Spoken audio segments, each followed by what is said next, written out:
Hi everyone, this is Dr. G. Amarendra Rao, Department of Mechanical Engineering, Vigyan Bharat Institute of Technology, Hyderabad. In today's session, we'll discuss about the concept of critical thickness of insulation. We get to realize that this concept is applicable only to radial systems. When I say radial systems, I mean wires and spheres. It's not at all relevant to Cartesian systems like walls. For instance, when a wall is insulated, heat transfer rate would continuously decrease with an increase in thickness of insulation. Therefore, there is nothing critical, nothing unusual, nothing that deserves a special focusing. For instance, if you consider a wall of some area A at some temperature T, availability of fluid of H comma Tf, then this wall will be losing heat on its own to the outside fluid. This we call it the bare heat transfer rate, which is given by simply HA delta T, where delta T is T minus Tf. If we assume that this wall is insulated with a layer of insulation having thermal conductivity K with some thickness, which is the variable which may be increased or decreased as per our convenience. Then in the heat transfer path, we'll be having two resistances: conductive resistance given by X by Ka, convective resistance given by 1 by Ha. Since they are working in series, add them together, we get the equivalent resistance, and you can take 1 by A common, then it's going to be X by K plus 1 by H. Therefore, your heat transfer rate is given by A delta T upon X by K plus 1 by H. And in this equation, A is the surface area of the wall fixed, delta T is T minus Tf, again constant, K is thermal conductivity of the insulating material, that is constant, H is the convective heat transfer coefficient of the medium, that's also constant. Therefore, the only variable we have is X. So as you increase X, denominator will increase, heat transfer rate will decrease perennially, continuously. Therefore, in these systems, as X is increased, as thickness of insulation is increased, Q will decrease as per our common experience. And one can always plot a graph, x-axis thickness of insulation, y-axis heat transfer rate. When thickness of insulation is 0, you are going to get bare heat transfer rate, which is going to be maximum. And as you provide thickness of insulation, heat transfer rate is going to decrease. When thickness is x1, you are going to have some reduction in the heat transfer rate. When you go for a greater thickness, more reduction, still greater thickness, still more reduction. Therefore, there is nothing that is interesting in this analysis.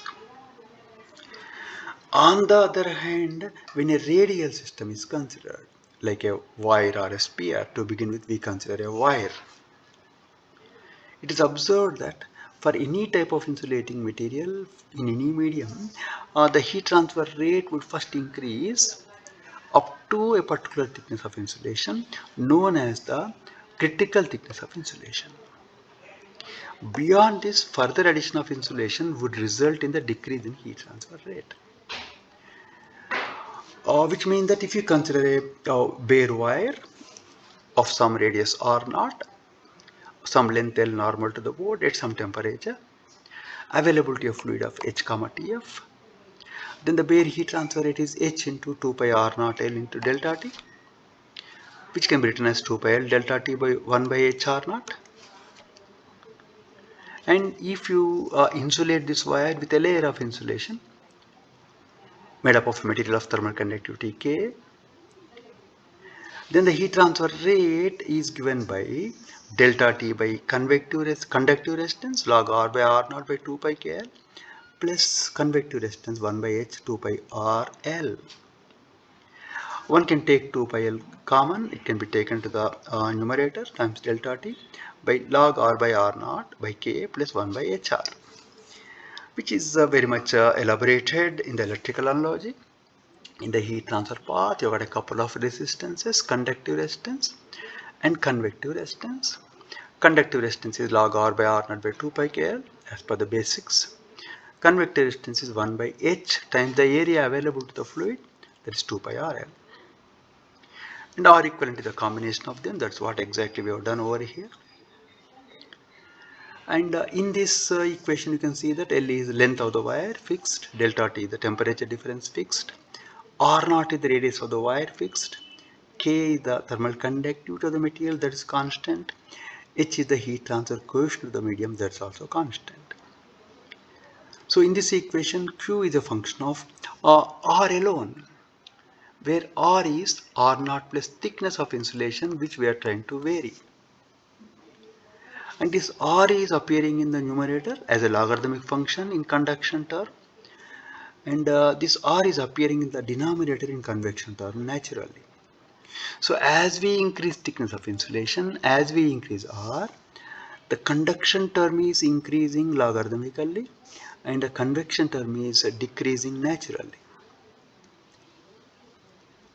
As a result, the overall denominator may decrease or increase depending upon which one is predominating. Accordingly, the heat transfer rate may go up or come down depending upon what is happening to the denominator.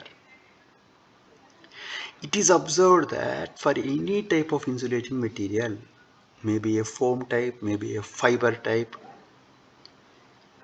in any medium, maybe air, maybe oil, maybe water, in the beginning, decrease in convective resistance is more than increase in conductive resistance. Therefore, the overall denominator will go down, heat transfer rate will go up. This prevails up to a particular thickness of insulation known as the critical thickness of insulation. Beyond that, we are going to observe that increase in conductive resistance is more than decrease in convective resistance. Overall denominator will go up, heat transfer rate will come down, and this is shown by a schematic diagram over here. X-axis we take radius of insulation, which begins from R0 when thickness is 0. Y-axis we take heat transfer rate. When you put R is equal to R0, you get bare heat transfer rate, which is shown as 2 pi L delta T by 1 by H R0. And as you provide some thickness of insulation, R is going to increase. In the beginning, the heat transfer rate is going to slide up, it is going to increase with increase in thickness of insulation, which means increase in radius of insulation. And it is going to reach a peak value, highest value, at which the heat transfer rate is maximum. The corresponding radius we call it as critical radius of insulation. Then critical radius of insulation minus R0 will give us the critical thickness of insulation. And beyond this, as you further add the heat transfer rate is going to get reduced. So the curve is going to have upward trend first, then downward trend. Mathematical reasoning already we have discussed. R equivalent may increase or decrease depending upon whether increase in convective resistance is more than decrease in conductive resistance or otherwise. Which means that as you increase R, as you increase thickness of insulation, conductive term is going up, convective term is coming down. The sum of them may go up or come down depending upon which one is more pronounced. And if you look at the physical reasoning for this, as thickness is increased, as R is increased, you are going to have an increase in area available for convection. At the same time, you are going to have an increase in the thickness of insulation. The path through which conduction has to occur is going to increase. Therefore, as area increases, convective term is going to decrease. More area, less resistance. So convective resistance is going to decrease. As thickness is increasing, conductive resistance is going to increase. Therefore, the sum of them, the R equivalent, may be up or down depending upon which one is more predominant. As I was telling earlier, up to critical thickness of insulation, up to critical radius of insulation, decrease in convective resistance is more than increase in conductive resistance. Equivalent resistance is going to be down and Q is going to be up. And beyond critical thickness of insulation, beyond critical radius of insulation, we are going to observe the converse. That is, increase in conductive resistance is more than decrease in convective resistance. Equivalent resistance is up and net heat transfer is going to be down. So this curve is going to have two parts, a part with positive slope, a part with negative slope. And whenever you are going from positive to negative or otherwise, you must have zero in the middle. That's the very idea of maxima minima principle. Therefore, it's going to have its peak value where the slope is going to be zero. Right. And you are going to have the terminology very clearly mentioned. R critical is critical radius of insulation. T critical is critical thickness of insulation. And R critical corresponds to maximum heat transfer rate, Qmax, where the slope is going to be zero. Because you are shifting from the positive slope to negative slope, right? In the middle, you are going to have zero. And you can notice that in the original equation, Q is a function of R alone because remaining all are fixed. Only R is the variable because thickness is the only variable you are talking about. Therefore, dq by dr is equal to 0 is the condition for maximum heat transfer rate at which R is equal to R critical. Using this mathematical concept, we are going to arrive at an expression for R critical. And in other words, as I was telling earlier, when radius of insulation is less than critical radius, your slope is positive. And when radius of insulation is more than critical radius, your slope is going to be negative. And when you try to go from positive to negative or otherwise, you will have zero in the middle, definitely. So zero is going to happen only when R is equal to R critical. Therefore, the equation for Q contains only variable R. Differentiate this with respect to R, set it to 0, and numerator everything is fixed, don't bother about it. And denominator, you can split this into two parts because log A by B is log A minus log B. That is d by dr log R by K minus log R naught by K plus 1 by HR. We know that R naught is fixed, K is fixed. So when you differentiate it with respect to R, you get 0. Therefore, you need to differentiate only the first term log R by K and third term 1 by HR. And by doing simple mathematical manipulation, we are going to get R critical, that is critical radius of insulation, as K by H in meters, because K is watts per meter Kelvin, H is watts per meter square Kelvin. So meter will go up, it's going to be in meters. And if you work out for the same analysis in spheres, everything is same, you are going to get R critical as 2K by H. And for insulated spheres, we can show that Q is 4 pi delta T by R minus R naught by KR R naught, that is conductive resistance, plus 1 by HR square, that is convective resistance. So you can always handle this equation and you can go ahead to get the expression for critical radius of insulation for spheres. And critical radius of insulation minus R naught will give you the critical thickness of insulation, right? And you can make some simple discussion. Let's say same insulating material, same medium, then you are going to have R critical spheres is going to be 2 times R critical wires. So spheres are going to be bulkier than the wires. Then second, same medium, same geometry. Geometry could be spherical or cylindrical. Same medium, H is same. Then R critical is directly proportional to thermal conductivity of the insulating material. So R critical will go down when K is down, which means that good insulating material will make the system more compact. So glass wool is better than asbestos. Like that you can do the analysis. Doesn't matter whether it is cylindrical or spherical. Lastly, same material, same geometry, R critical is inversely proportional to H, which means that R critical will decrease when H is increased. So system is going to be more compact in water than in air. And your system is going to be more compact in forced convection than in natural convection. And the system is going to be more compact at the 10th floor of a building than the ground floor. Something like that. So as H is increased, R critical will come down. And this concept is useful only in electrical and electronic applications. The purpose of insulating electrical and electronic systems is to maximize the heat transfer rate.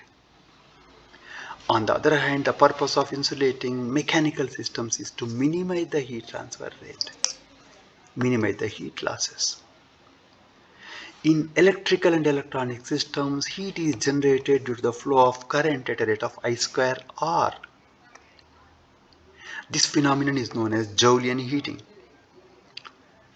Joule is the first person to study this phenomenon.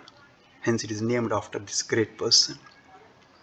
As a result of this Joule heating, the electrical and electronic systems get heated up.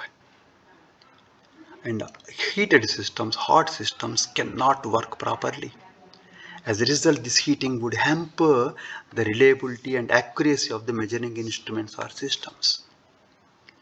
Therefore, some or the other, this heat must be dissipated out to the surrounding medium to make the systems more reliable, and if it is a measuring instrument, to make it more accurate. Or for instance, if you consider a wire shown in blue color, some current is flowing through this wire at a rate of I amps across some voltage V or some resistance R. We are going to have I square R heating. If it is a bare wire, ordinary wire, it will be losing only this much heat, Q bare. But if it is insulated with a layer of insulation having some thermal conductivity, with a thickness very close to critical thickness, heat transfer rate is so much, which means that you are going to hike the heat transfer rate with a layer of insulation. Therefore, electrical cables, electrical wires are insulated for two purposes. First purpose, to maximize the heat transfer rate so that you can increase the cooling rate and you can make the system more reliable. And also for safety reasons. Even if you touch it, you don't get shocked, because good electrical insulators are also good heat insulators. Therefore, rubber, plastic, porcelain, they are excellent insulators of heat as well as electricity. Therefore, this is the zone shown in blue color, which will be used in electrical applications. Whereas if you imagine that you are trying to insulate a mechanical system, the purpose is to minimize the heat losses, much less than the bare. And you are going to have some target that the heat losses should be 1/3 of bare. And let us say this is your target. From here, if you draw a horizontal, you are going to get the zone for mechanical applications, which is far removed from the electrical applications. Therefore, you are not at all in the critical zone in mechanical applications. So, in electrical applications, in order to maximize the heat transfer rate, the thickness of insulation should be in the close vicinity of critical thickness. As a result, in these systems, critical thickness is also known as optimum thickness, ideal thickness, or correct thickness of insulation. In general, electrical systems are thinly insulated, lightly insulated, normally in millimeters. On the other hand, in mechanical systems, in order to minimize the heat transfer rate, may be much less than your bare. The thickness of insulation is much more than the critical thickness. So in general, mechanical systems are heavily insulated in centimeters. So mechanical systems, the zone is far away from the electrical systems. Therefore, only in electrical and electronic applications we will be looking at this concept of critical thickness of insulation. Now, with this background, let us try to address some numerical problems on critical thickness of insulation picked up from the previous papers. First problem appeared in Engineering Services 2015 for 10 marks. The problem goes like this. A copper wire of 5.2 mm diameter is insulated with a layer of polyvinyl chloride of thermal conductivity 0.43 watts per meter Kelvin. The wire carries current and its temperature is 60 degrees centigrade. Film coefficient, heat transfer coefficient on the air side is 11.35. Calculate the critical thickness of insulation. Also calculate the heat loss from the wire with critical thickness of insulation. Find the heat transfer for insulation of thickness 20 mm and 60 mm. Outside temperature is 30 degrees centigrade. And you need to look at the data interpretation and data consistency. Usually we will be given diameters and thicknesses, but in our analysis we require radii. Therefore, all the diameters and thicknesses must be converted to radii. And they would be given to us in mm or cm. We need to have it in meters. That's the meaning of data consistency. R naught is a radius of the diameter of the wire by 2, that is 2.6 mm by 1000, 0.0026 meters. T is 60, TF is 30, delta T is 30. K is 0.43 watts per meter Kelvin, H is 11.35. And out of the way, bare heat transfer rate per unit length. Whenever length is not given, you can take it as 1 meter. H times 2 pi R naught delta T. It is as low as 5.562 watts per meter. This is the bare heat transfer rate. Heat transfer rate from the copper wire as it is. Then, in order to increase the heat transfer rate, we are insulating the wire. And we are interested in 4 parameters: critical thickness, maximum heat transfer rate when thickness is 20, heat transfer rate when thickness is 60. And just now we have seen that R critical for wires is K by H, meters into 1000, so many mm. So 0.43 by 11.35 into 10 power 3 is going to be 37.88 millimeters. And T critical is going to be R critical minus R naught. That is 37.88 minus 2.6. It's going to be 35.28 millimeters. That is the critical thickness of insulation. So first part is 35.28 millimeters. Then we are trying to calculate the maximum heat transfer rate corresponding to critical thickness.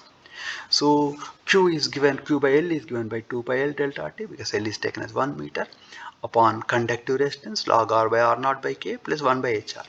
This is for any radius.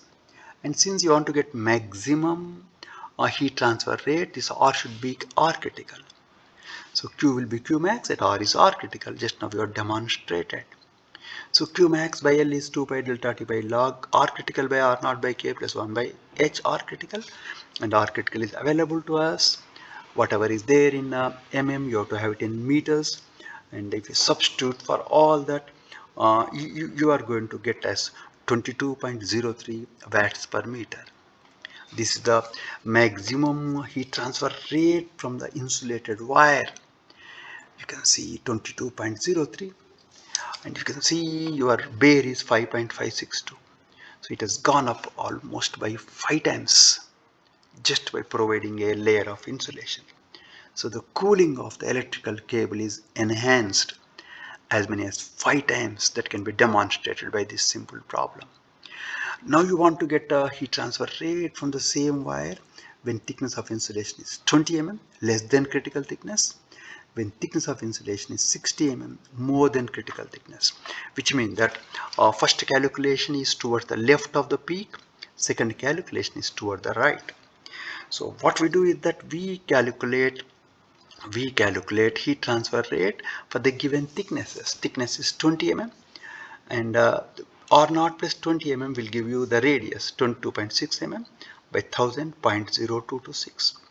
And substitute for everything in the standard equation, you are going to get as 21.11 watts per meter. 21.11, slightly less than your maximum value. Then repeat the same calculation by considering a thickness of 60 mm. Everything is same. You take thickness as 60 mm plus R naught 62.6 by 1000, 0.0626, and put this data in the standard equation. You are going to have it as 21.4 watts per meter. 21.4 watts per meter. You are on the other side of the peak somewhere here. So these are the simple calculations involving the equations we have discussed earlier. Now let us go for some MCQs, multiple choice questions. This has appeared in 2015. An insulating material K.12 is used for a pipe carrying steam. Heat transfer coefficient of ambient air is 4. In order to provide effective insulation, the minimum outer diameter of the pipe should be minimum outer diameter you are interested in. K is 0.12, H is 4. For wires, R critical is K by H into 1000. It's going to be 30 mm. This is the outer radius, critical radius. You want to get critical diameter, effective diameter, double it. It's going to be 60 mm. So 60 mm is the correct answer. Then another question which appeared in ESE 2018. It is desired to increase the heat transfer rate from the surface of an electronic device of spherical shape of 5 mm radius exposed to convection with H is equal to 10 by encasing it in a spherical sheath of thermal conductivity 0.04. For maximum heat flow, the critical diameter of the sheath should be remember R0 is 5 mm, right? H is 10, K is 0.04. For spherical geometry, R critical is 2 times K by H into 1000. It's going to be 8 mm critical radius. You want to get critical diameter, double it, it's going to be 16 mm. So the best diameter, the critical diameter of the device is 16 mm. Then finally we have a problem appeared in the latest ESE 2019. A wire of 8 mm diameter at a temperature of 60 is used to be insulated by a material having K is equal to 0.174. The heat transfer coefficient of the outside air is 8 and ambient temperature is 25. The thickness of insulation for maximum heat loss will be. Remember, we are interested only in critical thickness of insulation. So more temperatures are not, or temperatures are given, they are not all useful to us. That is going to be redundant. So we have to convert the given data into two parts, useful data and useless data. So 60 and 25 are not all useful. So here we have R naught 4 mm, T 60, TF 25, K 0.174, H is 8. Then for wires, R critical K by H into 1000, you are going to have it as 21.75 mm. This is the critical radius. And critical thickness is R critical minus R naught. That is 21.75 minus 4 mm is going to be 17.75 mm. That's the critical thickness, which is the option B. You can see there's nothing much to talk about in this concept. So these are some of the very interesting problems, simple problems. So with this we will close the show. In the next session we will have a look at analysis of 1D steady state systems with uniform internal heat generation. Till that time, take care of yourself and make sure that you stay home, stay safe. At the same time, keep updating yourself by using the available technology. So thank you all. Have a great going.